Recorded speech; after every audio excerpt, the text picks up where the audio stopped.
Ladies and gentlemen, the Minister, Member of the Parliament, speakers, moderators and delegates, a very warm welcome to Istanbul and to the ones of you being able also to join the delegate yesterday evening. I hope that you enjoyed the evening, and I hope you can join me in one more time thanking the Istanbul Stock Exchange for a fantastic evening. Today we have our yearly convention, and as the President, it is difficult not for me to stress that FESE represents public regulated markets. Public regulated markets provide both institutional and retail investors with transparent and neutral price formation. Securities admitted to trading on our markets have to comply with stringent initial and ongoing disclosure requirements, as well as accounting and auditing standards imposed by European Union laws. I like to stress this because it is important to keep in mind what an exchange is, and I'll come a little bit back to that later in my introduction. So today, FESE represents 46 exchanges covering equities, bonds and different kinds of derivatives, and more than 9,000 listed companies are to be found on our markets. We have succeeded to get a good tradition with our conventions, bringing every year around 200 experts in our markets together, users, regulators, and supervisors.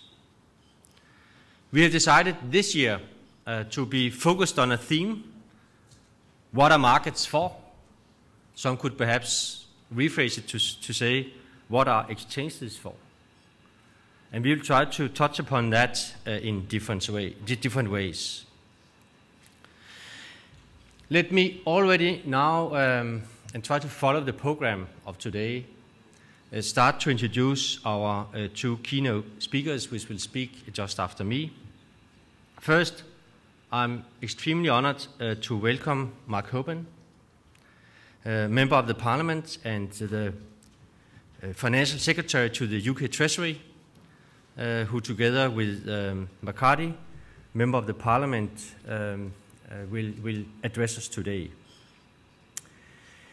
We start with regulation because regulation is crucial for well-functioning markets. The current regulatory reforms will substantially shape not only the exchanges and their business models, but also, I think, reshape the financial services and financial markets for many years going forward.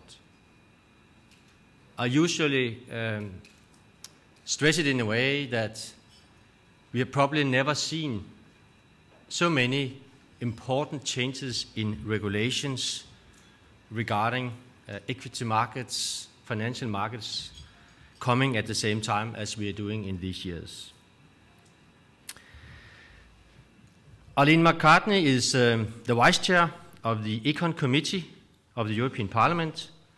She is also a member of the delegation for EU and Turkey Joint Parliamentary Committee. She is currently the rapporteur for the European Parliament for the market abuse proposals. So a very important player for us in the Parliament. Now, the market abuse area is extremely important also from an exchange perspective. It's obviously that many retail investors, as a consequence of what had happened since 2008, have to a large extent left equity markets. So many are shocked, have difficulty to understand how market works, shocked with a lot of the crises and write-downs we have seen in different format and so on. So to rebuild a safe, a sustainable banking sector, a financial market, I think is very crucial for gaining the trust back in markets and thereby also getting also retail investors back to the market. And of course, one way to do it is to be not only to have better legislation, but also to be able to catch the ones who don't follow rules in the markets. And we definitely need to make sure that we are able to do that. Now, MiFID introduced competition. That's definitely good. But a consequence of that was fragmentation. Just take a share like Nokia, which is traded today in something like 30 trading venues. And I think it's fair to ask the question, are regulators able to monitor what is happening on all these venues and what is happening in between them?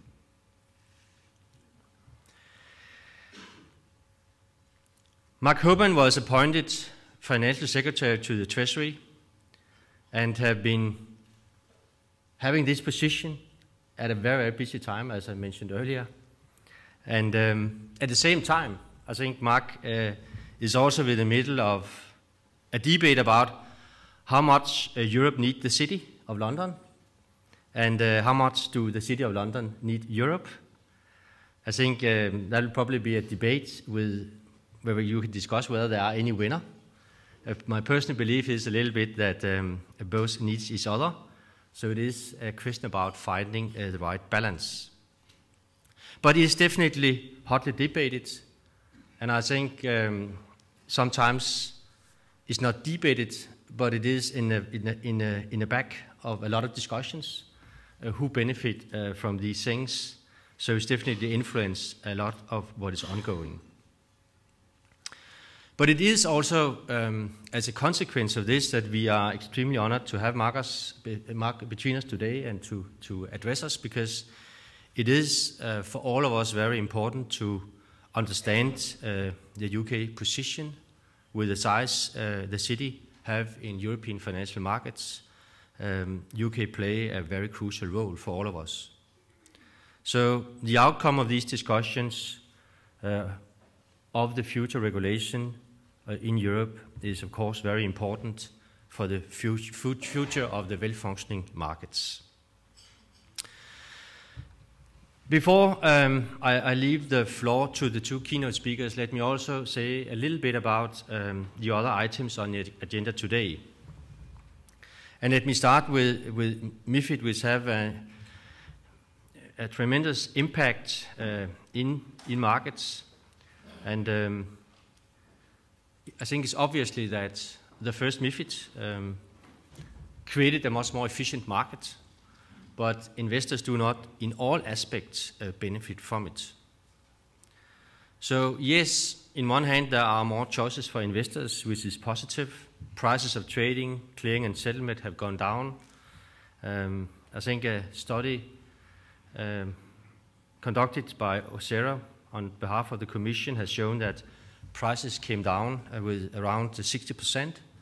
So yes, investors have benefited. But being in the market, you will also hear that many investors find markets transparent and require that they, in reality, increase cost in other areas to be able to follow what is happening in markets. For any financial marketplace, the most important function is the price. What is the price of an equity, of a bond, of a derivative? So it is, of course, important to have good price discovery. And the question is a little bit whether this, to find the right price, have had less priority than whether we are getting a competition in the marketplace. And I think that is one of the things which is worthwhile also to discuss going forward. Do we want to have transparent and liquid markets with the most efficient price formation, then at least we need to make sure that things are not being fragmented so much that in reality it hurt the price formation. I guess I can understand if I would be sitting on a desk trading every day and looking for my bonus for the quarter, that I wouldn't care that much about that because it's just a question about being trading. But I think the ones of us being in this room, we need to care about also the long-term consequences of this. I know it's very difficult to raise this without being accused for having in mind that it will be better to have a monopoly. That is not my point. My point is that we need to have in mind that it is not only about creating competition, it's still about having a well-functioning market where we get the best possible price formation. Of course, it will be difficult in a discussion later today not to also come into the proposed new trading venue called Organized Trading Facility. The Commission believes that such a new facility will capture a lot of the activity going on today outside MiFID. As exchanges, we are extremely skeptical in this area, but on the other hand, we are also always open-minded to listen to arguments. So we are also looking forward to see the discussion in this area today. Again, I think it is important that we are focused on how do we get the best possible price for the real customer in this market, investors who buy and sell shares. So it is not only a question about competition or whether banks should be allowed to trade outside markets. In this context, we are happy to have a very competent panel participants today. Kay Swinburne, member of the Parliament and an expert in financial regulation, I would say, and Maria Teresa Fabregas, running the security markets units in the Commission. So I'm sure that we on MiFID will get a very good discussion. It's also difficult to have a convention without touching upon high-frequency trading. Now, it is still a good question, what is high-frequency trading? I'm not sure that there is one definition of this. What we know at least is that algorithmic trading is something which nearly everybody do, all market participants do in different degrees. Some do only algorithmic trading, and then there could be a high-frequency trader, and some support their traditional way to trade with algorithmic trading, where computers help them to execute. So this is definitely a very interesting thing to discuss, and we again we have an interesting panel. In the panel we also have Renko Letterman from IMC, but he's also the chairman of the newly formed group of high-frequency trading companies in Europe, so they also have their own organization. To make sure that, that all of you get a feeling about what is high-frequency trading, the Swiss Exchange have sponsored a book. You will probably have already found it in your meeting material. And try to read it, and then you will get a little bit of a feeling for what is high-frequency trading. So, Christian, thank you very much for letting us all have a look into this specific new part of our world. Then we will have a look at the G20 recommendations. I guess it goes without saying that a lot of things has happened since 2008. I won't spend time on that, but I think it's worthwhile today to again stress that there is a need for this focus on OTC, what is happening outside the regulated markets. And I think that that is what we have seen by G20 and regulators and legislators worldwide. And we will get this mandated clearing and probably also trading of a lot of these products going forward. And the idea is, of course, to create more safe markets and also more transparent markets. So from our side, we of course welcome the Commission's proposal for greater pre- and post-trade transparency in these markets. And I'm quite convinced personally that if we have had more transparency and we have had more clearing, then we probably could have avoided major elements of what we saw in 2008.